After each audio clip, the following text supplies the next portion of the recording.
mga mamshi! Great morning! We are in the Philippines. So, today is Saturday. So, probably if you're also in the Philippines, you're at home, just doing chilling work or housework or preparing for lunch na. Kasi it's almost, no, it's mid-morning.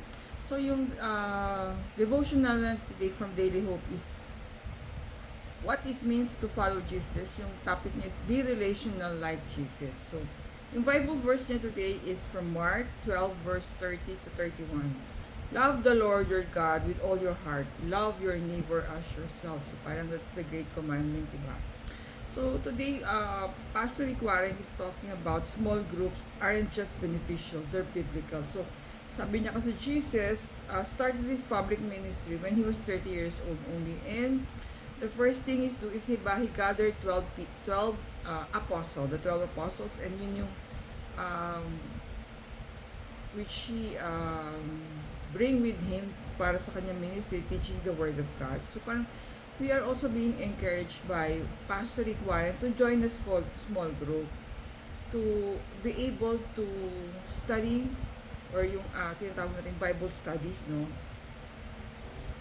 So why do we need a small group? Kasi because they're relational. So sabi niya, be relational like Jesus. Parang we will not learn how to love others if we will not be a part of a group or a part of a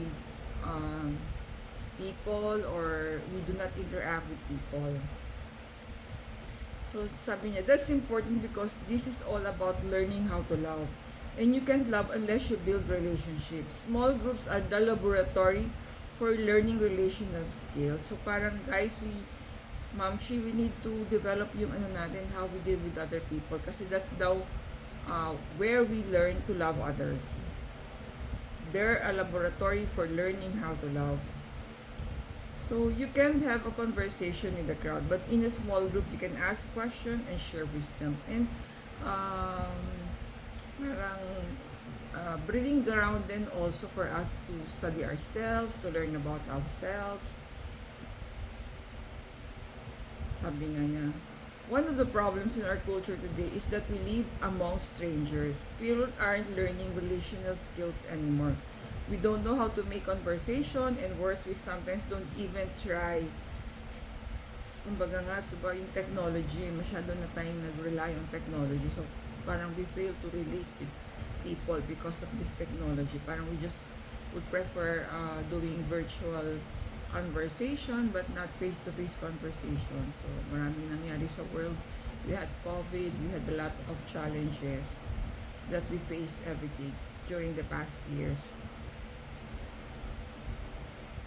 You don't have to know everybody in the church for it to be your church, but you do have to know somebody. So, kaya nga, hindi naman yung sinasabing kilala mo yung buong congregation. You just have to join the small groups, no? In the feast, we call it the caring group, no? So, ito yung ating reflection. What does learning to love like Jesus take intentionality? What are your fears about opening up your life to others? In what ways did Jesus model living his small group of disciples well? So, friend, kasi yung parang sinasabi lang ni Pastor Rick Warren, us learning to deal with the small groups will enable us to develop yung relationship skills natin. Kasi we have to practice conversation, we have to practice discussion, or airing out our sentiments or our resentment.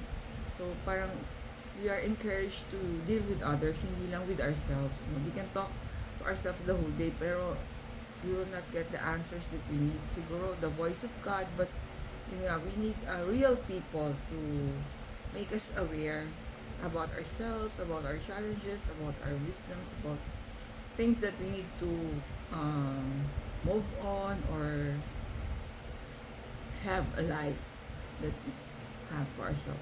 Thank you for watching, guys. See you in our next video.